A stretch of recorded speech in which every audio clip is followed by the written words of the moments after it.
De maio nós estamos ouvindo falar aqui nesse lugar sobre família e como tem sido necessário a nós. Eu acredito que aqueles que têm estado aqui neste lugar estejam sendo ministrados, ouvindo a palavra de Deus aqui neste lugar, que se comprometem com a família, que amam a sua família, têm colocado muitas coisas em práticas. Quantos aqui têm colocado em prática tudo que tem ouvido nesse lugar? Eu quero que você levante a sua mão. Amém. Que o Senhor te abençoe.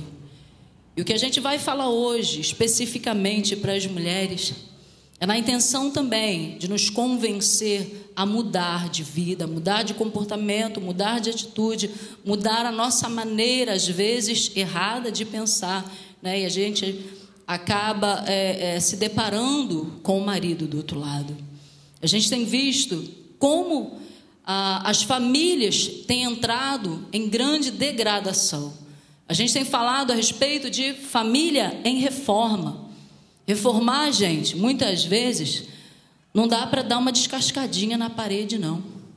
Não dá para dar uma pinturinha, não. Quem aqui já teve a experiência? O reboco está caindo, o negócio está esfarelando. Aí você já deu uma lixadinha, já passou uma massa, mas o troço está quase caindo.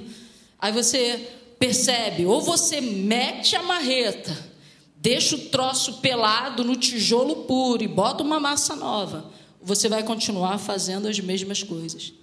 E às vezes é isso que tem acontecido dentro das nossas casas. A gente tem usado medidas paliativas e empurrado os problemas, as dificuldades com a barriga.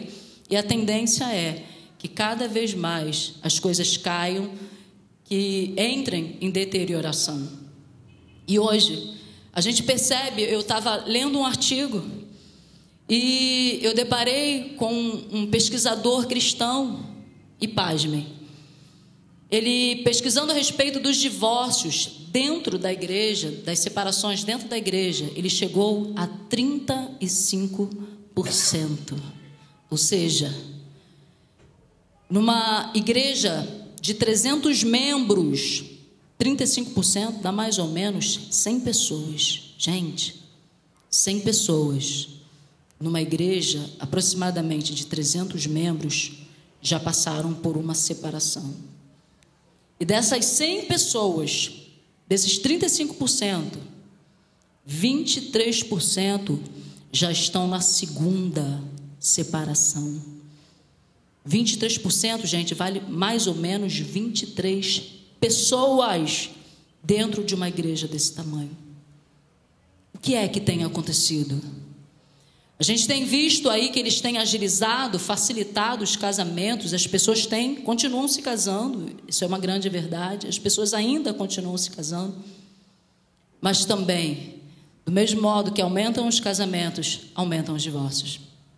Ou seja, o que é que está acontecendo? A pessoa entra num casamento já achando, se não der certo, a gente se separa.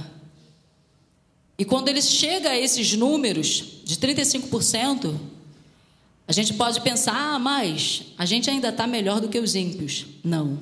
E ele chegou à conclusão de que não havia diferença nenhuma entre os ímpios. Ou seja, conhecer a palavra de Deus, conhecer a verdade, não modifica comportamentos dentro de casa, porque não adianta você conhecer se não aplicar. E que hoje você possa fazer isso, aplicar ao seu coração as verdades da palavra de Deus. Então eu pergunto a você, por que as pessoas então se casam?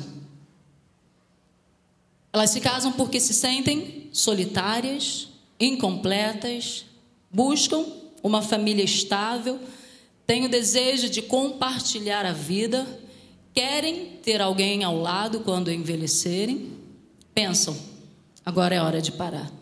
Isso que mais ou menos as pessoas respondem quando são arguídas a respeito. O que você quer? Casar. Eu não sei o motivo que te levou a casar, mas eu sei a verdade que é o casamento, e nós iremos perceber essa noite. E o casamento é a resposta de Deus para a solidão humana. O casamento não é uma situação criada pelo homem. O casamento nasceu no coração de Deus. Então, diz a palavra de Deus em Gênesis 2:18 assim: depois disse o Senhor, não é bom que o homem esteja só. Repita comigo. Disse quem? O Senhor. O casamento é essa a resposta. Diz o texto que quando o Senhor, ao criar o mundo, ao criar o homem, ele olha ali para Adão, né? Todos os animais em pares, e Adão meio assim cabisbaixo, sentindo sozinho, sentindo um vazio existencial, uma incompletude na alma. E o Senhor fala, parece que falta alguma coisa. Não é bom que ele fique sozinho. E ele cria a mulher. Então essa é a resposta de Deus. O início, o primeiro casamento. O casamento, segundo a Bíblia, é a fusão de duas vidas da maneira mais profunda possível em uma nova unidade. Leia comigo. O casamento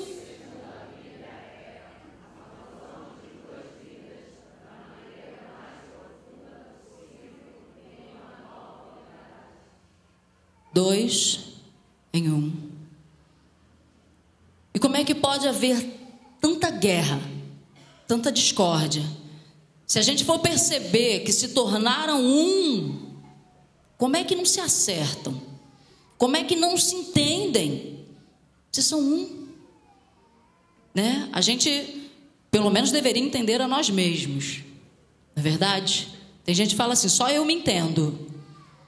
E quando a pessoa chega a ser um só no casamento, e a gente vê tantas divergências, tantas brigas, tantos desaforos, tanto desrespeito, violência, guerra, crise, morte, o que é que aconteceu então?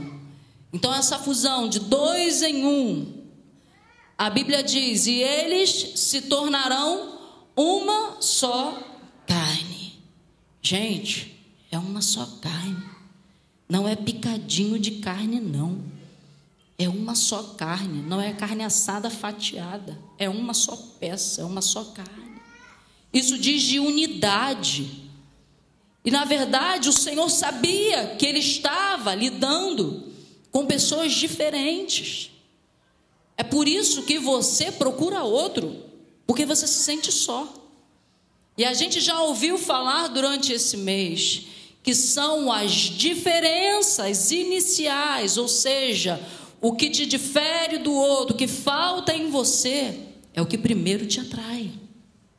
Porque o cara, muito irritadiço, precisa de uma pessoa mais calma, mais tranquila.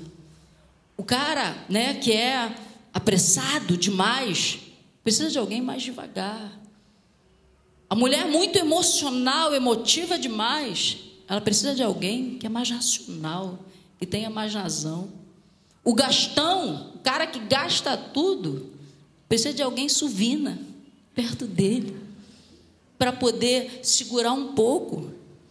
O cara que fala, a mulher que fala demais, precisa de alguém mais calado, porque não dá vazão, é um falatório danado. Então precisa de alguém que tenha mais ouvidos do que boca. E é isso que te atrai no outro. O cara muito extrovertido, fala com todo mundo, chega no lugar e rapidamente faz amizade. Às vezes você vê o cara do lado com uma pessoa assim, ó. Mas o que aconteceu? É justamente para equilibrar essa balança. É o que está demais em você, que está faltando no outro. É o que está faltando em você, que sobra no outro. Aí te atrai. Os opostos realmente se atraem. Mas por que então que a incompatibilidade tem sido a maior responsável por destruir a família, por destruir o casamento? E a gente vai ver a seguir.